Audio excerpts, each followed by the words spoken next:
এই তো আর মাত্র আড়াই মাস পরই টি-20 বিশ্বকাপ শুরু হয়ে যাচ্ছে। আগামী বছরের 7 ফেব্রুয়ারি উদ্বোধনী ম্যাচ, 8 মার্চ ফাইনাল হবার কথা। ভারত এবং শ্রীলঙ্কা এই টি-20 বিশ্বকাপের যৌথ আয়োজক। আগামী 25শে নভেম্বর এই বিশ্বকাপে অংশগ্রহণকারী 20টি দলের মধ্যে ড্র অনুষ্ঠিত হবে ভারতের মুম্বাইতে। দলগুলো কে কোন গ্রুপে পড়েছে, ম্যাচের শিডিউল কি, কে কোন ভেন্যুতে কখন খেলবে, এই সবকিছু আনুষ্ঠানিকভাবে জানানো হবে। তার আগে আজকে ক্রিকেট বিষয়ক জনপ্রিয় ওয়েবসাইট ক্রিকবাজ একটা রিপোর্ট করেছে, সেইখানে তারা বিশ্বকাপে অংশগ্রহণকারী 20টি দলের গ্রুপিংটা কেমন হবে সেটা জানিয়েছে। ওইটা যদি অফিসিয়ালি এরকম হয় তাহলে বাংলাদেশের গ্রুপটা কেমন হলো? আমরা কি গ্রুপ অফ ডেতে পড়েছি? আমাদের কি আসলে সহজ গ্রুপে পড়ার কথা ছিল? পড়ার কোনো রকম কোনো সুযোগ ছিল? যেই গ্রুপটাতে আমরা পড়েছি সেইখান থেকে পরবর্তী রাউন্ডে গ্রুপ পর্ব পেরিয়ে যাওয়ার সম্ভাবনা বাংলাদেশের কতটা থাকবে, টুর্নামেন্টের ফরম্যাটটা কেমন হবে, এই সবকিছু মিলিয়ে আলোচনাটা করছি। দেখুন, প্রথম কথা আমি বলে রাখি, বাংলাদেশ গ্রুপ অফ ডেতে পড়েছে এটা আপনি বলতে পারেন, এবং একই সঙ্গে এটা আপনাকে অবশ্যই বলতে হবে বাংলাদেশের সহজ গ্রুপে পড়ার কথা ছিল না, সহজ গ্রুপে পড়ার কোনো সুযোগই আসলে ছিল না। কেন সেটা আসলে ছিল না? 2024 সালে টি-20 বিশ্বকাপটা হয়েছিল ওয়েস্ট ইন্ডিজ এবং ইউএসএ তে। 20টি দল তখনও অংশ নিয়েছিল। সেইবার যেই ফরম্যাটে হয়েছে এই বিশ্বকাপেও একই রকম ফরম্যাটে হচ্ছে। 20টা দলকে প্রথমত 4টা গ্রুপে ভাগ করা হবে। প্রতিটা গ্রুপে 5টি করে দল। প্রতিটা গ্রুপে দলগুলো নিজেদের সঙ্গে একটা করে ম্যাচ খেলবে।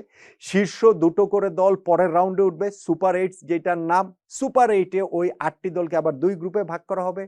4টা করে দল, অর্থাৎ ওইখানটাতে গিয়ে প্রতি গ্রুপে আবার দলগুলো অন্য দলগুলোর সঙ্গে একটা করে ম্যাচ খেলবে, এবং 2 গ্রুপেরই শীর্ষ 2 4টা দল সেমিফাইনাল উঠবে, তারপরে ফাইনাল। এই হচ্ছে গিয়ে গতবারের ফরম্যাট ছিল, এবারের ফরম্যাটটাও একই রকম রয়ে গিয়েছে। এখন গতবার বাংলাদেশ গ্রুপ অফ ডেতে পড়েছিল, হ্যাঁ পড়েছিল। আপনি বলতে পারেন সাউথ আফ্রিকার সঙ্গে আমরা ছিলাম, শ্রীলঙ্কার সঙ্গে বাংলাদেশ ছিল, নেপাল এবং নেদারল্যান্ডস। সো সেইটাকে আপনি গ্রুপ অফ ডেথ বলতে পারেন। এইবার যেই গ্রুপিংটা দিয়েছে ক্রিকবাস, সেই অনুযায়ী বাংলাদেশের গ্রুপে ইংল্যান্ডের থাকার কথা, ওয়েস্ট ইন্ডিজের থাকার কথা, নেপালের থাকার কথা এবং ইতালির থাকার কথা। ইতালি, তারা এখন ক্রিকেট খেলে, টি-20 বিশ্বকাপের জন্য তারা কোয়ালিফাই করেছে। ফুটবল ওয়ার্ল্ড কাপে গত 2টা বিশ্বকাপ 2018 এবং 2022 সালে কোয়ালিফাই করতে পারেনি, যারা ফুটবল ইতিহাসের সফলতম দলগুলোর একটা, 4বার বিশ্বকাপ জিতেছে। ইনফ্যাক্ট 2026 বিশ্বকাপেও এখন তাদের প্লে অফ রাউন্ড খেলতে হচ্ছে, সেইখান থেকেও কোয়ালিফাই করতে পারে কিনা ওইটা নিয়ে প্রশ্নবোধক চিহ্ন রয়েছে। তবে ক্রিকেট ওয়ার্ল্ড কাপ, টি-20 ওয়ার্ল্ড কাপে ইতালি খেলছে এবং বাংলাদেশের গ্রুপেই খেলছে। এই যে 5টা দল, এই 5 দলের মধ্যে 2টা দল খেলবে সুপার 8 পর্বে। বাংলাদেশের জন্য তাই চ্যালেঞ্জটা কঠিন না? অবশ্যই বাংলাদেশের জন্য চ্যালেঞ্জটা অনেক বেশি কঠিন। আমাদের এইখানে আইসিসি র্যাঙ্কিংয়ে এই মুহূর্তে টি-20-তে 3 নম্বরে যে রয়েছে ইংল্যান্ড, তাদের সঙ্গে খেলতে হবে। 6 নম্বরে যে রয়েছে ওয়েস্ট ইন্ডিজ, তাদের সঙ্গে খেলতে হবে। বড় 2 প্রতিপক্ষ তো তারাই। নেপালকেও আপনি একেবারেই উড়িয়ে দিতে পারবেন না, তারা ওয়েস্ট ইন্ডিজকে হারিয়েছে, নিশ্চয়ই সেটা আমরা ভুলে জানি। ইনফ্যাক্ট গত টি-20 ওয়ার্ল্ড কাপেও বাংলাদেশ নেপাল এক গ্রুপে ছিল, এবং আমাদের কিন্তু তাদের হারাতে মোটামুটি ঘাম ঝরে গিয়েছিল। 106 রানে আমরা অল আউট হয়ে একটা বিরাট অঘটনের শিকার হয়ে যাই কিনা ওরকম একটা অবস্থা ছিল। পরে যাই হোক, ওদেরকে আবার 85 রানে আটকে দিয়ে আমরা 21 রানে ম্যাচটা জিতে নিয়েছিলাম। এখন বাংলাদেশের আমি বলছি যে গ্রুপ অফ ডেথ, আমাদের কি সহজ গ্রুপে পড়ার কোনো আসলে অপশন ছিল কিনা? ভাই, অপশনটা থাকবে কিভাবে আমাকে বলেন। টি-20 ফরম্যাটে আমরা যদি র্যাঙ্কিংও হিসাব করি, বাংলাদেশ 9 নাম্বার র্যাঙ্ক দল, এবং আমাদেরও পরে রয়েছে আফগানিস্তান।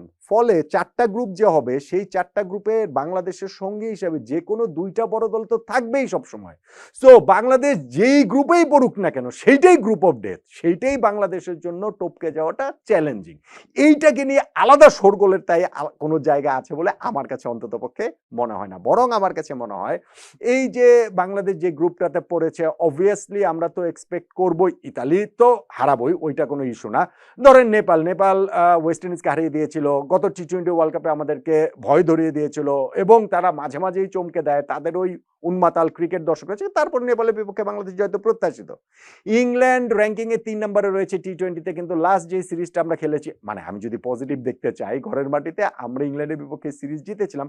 ওয়েস্ট ইন্ডিজের কাছে কিছুদিন আগে আমরা ঘরের মাটিতে 3 ম্যাচে 3টাই হেরেছি সত্যি, কিন্তু গত বছরইতে আবার ওয়েস্ট ইন্ডিজে গিয়ে আমরা 3 ম্যাচে 3টাই জিতে এসেছিলাম।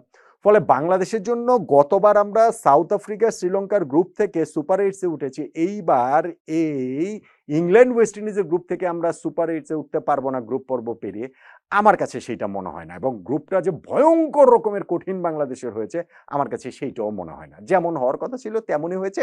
অন্য যে কোনো দুইটা এরকম বড় দল বাংলাদেশের গ্রুপে আসলে পড়তই, আমাদের টি-20-র যে অবস্থা এবং আমাদের র্যাঙ্কিংয়ের যে অবস্থা সেই সবকিছু বিবেচনায় নিয়ে। অবশ্য র্যাঙ্কিংটাকে এখানে খুব বেশি বড় করে দেখার সুযোগ নাই।